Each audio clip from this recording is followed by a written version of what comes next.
The sun hadn't yet risen over Southside Atlanta, but Grace Perrell, 67, was already awake, ironing her navy blue dress with the precision of a woman who'd spent 4 decades as a seamstress. The dress, bought with 3 months' savings, was her pride for Ethan's wedding, her only child, the boy she'd raised alone since her husband Curtis died in a factory accident 32 years ago. In her modest home, the air smelled of starch and coffee, the quiet hum of her sewing machine a constant companion. Grace adjusted her mother's pearl earrings, checked the hand-embroidered sheets she'd labored over for 2 months, intertwined initials, delicate flowers, and smiled, imagining Ethan's joy. She'd sacrificed everything for him. Double shifts to afford private school, selling her mother's emerald ring for his college tuition, dipping into her pension for his condo down payment. Today, she thought, was her reward. Seeing her son marry Tasha, the poised daughter of an upper-middle-class family. But as Grace stepped into the humid Atlanta morning, a burst water pipe on Clover Lane upended her plans, forcing her to trek 15 blocks in high heels to find a taxi. By the time she reached First Metropolitan Baptist Church downtown, the ceremony was over, and a deeper wound awaited, one that would unravel her sense of family and spark a journey to rediscover herself. Exhausted, Grace navigated the church's parking lot, her heels clicking against asphalt, searching for the reception hall's arched entrance. A wrong turn led her to a small garden where she froze behind a bougainvillea tree, hearing Tasha's voice. "Thank goodness she missed the ceremony," Tasha said to her friends Kendra and Candace, always with her sad stories about raising Ethan alone, always mentioning her money troubles. "It's better she's only here now." Kendra laughed. "Mothers-in-law, always playing the victim. My mom says it's typical of older ladies with nothing better to do." Candace added, "Imagine her in that old outfit at the altar. She doesn't know how to dress for elegance. No poor mother-in-law drama. Perfect." Their words pierced Grace like shards of ice. Old outfit? The dress cost a week's pay. Sad stories? She only shared when asked, striving for honesty without complaint. Poor mother-in-law drama? She'd given Ethan and Tasha $8,000 for their condo, month by month, from her savings. Swallowing her pain, Grace smoothed her dress, checked her makeup in a purse mirror, and entered the ballroom with a calm smile. Ethan spotted her, running over with a hug.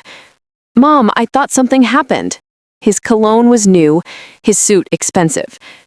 "A pipe burst, son, but I wouldn't miss this for the world," she said, her cheek against his jacket. Tasha approached, her smile thin. "Mother Perrell, such a shame you missed the ceremony. It was beautiful." Grace kissed her cheek. "The important thing is you're married. God bless you." But as she moved through the reception, subtle slights tiled up, each a confirmation of her growing irrelevance.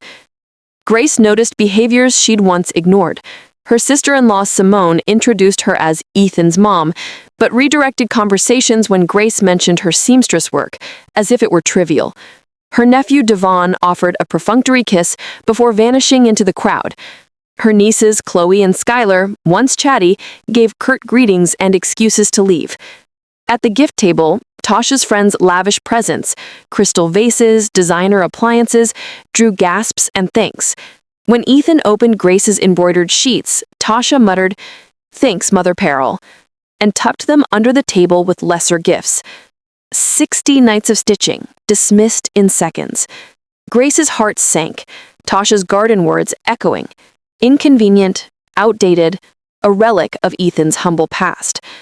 At dinner, seated with Tasha's distant relatives, Grace overheard the main table, Ethan, Tasha, their professional friends, discussing investments, exotic vacations, and restaurants she'd never afford. An invisible wall separated her from their world. She waited for Ethan to ask her to dance, a tradition from family parties. But he stayed absorbed in Tasha's circle. By 11 p.m., Grace decided to leave. "Son, I'm heading out. Work tomorrow." His hug was distracted. "Already, Mom? Thanks for coming." Tasha's kiss was colder, her eyes relieved. In the cab, Grace replayed the night, ignored conversations, Simone's dismissals, the sheet's rejection, Ethan's distance. Had she been deluded, thinking she was central to her son's life when she was merely an obligation? At home, Grace sat in her rocking chair, the one where she'd embroidered countless gifts. The navy blue dress hung in her closet, a symbol of her unseen effort. She recalled her sacrifices, sewing late to pay for Ethan's school, selling her jewelry for his clothes, cooking elaborate meals Tasha photographed but never learned. Tasha's comments resurfaced. Why not modern clothes? Ethan can help. Doesn't it bother you working at your age? Once brushed off as advice, now clear attempts to mold Grace into a less embarrassing figure. In the mirror, she saw herself as they did. Gray hair, wrinkled hands, modest clothes, a working-class widow out of place in their polished world. Something broke. Not dramatically, but a silent crack revealing a truth. Ethan needed her as a distant memory, not a present mother. The next morning, over coffee, Grace reflected on signs she'd ignored. Ethan's rare visits, Tasha waiting in the car, short calls where he multitasked, late invitations as if debated. A memory stung. Overhearing Tasha months ago, "Are you done over there? We're late for lunch with Kendra." Visiting his mother, a chore.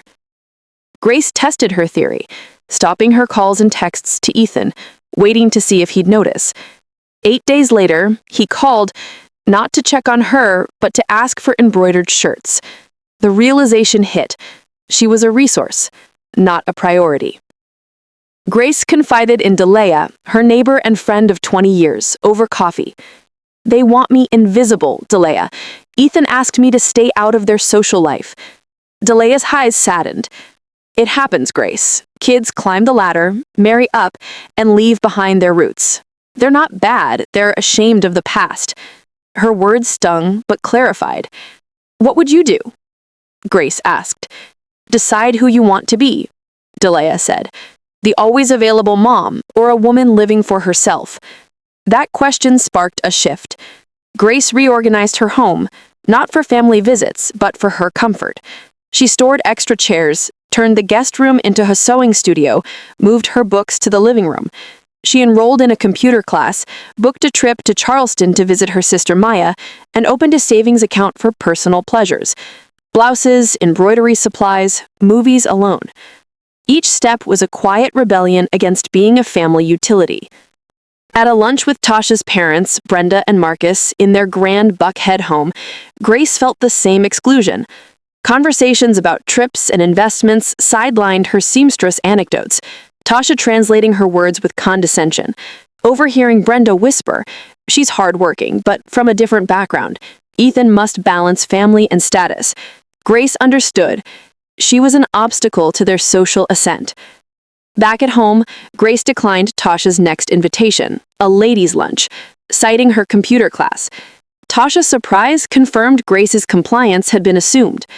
When Simone invited her to Devon's first communion, Grace deferred, saying she'd confirm later, refusing to be an afterthought. A week later, Ethan visited, serious. "Tasha and I want kids, Mom. We need to project the right image. Finances, connections. Tasha thinks you should be less present at social events. Your stories about money, your job, they make people uncomfortable." Grace's calm reply hid her pain.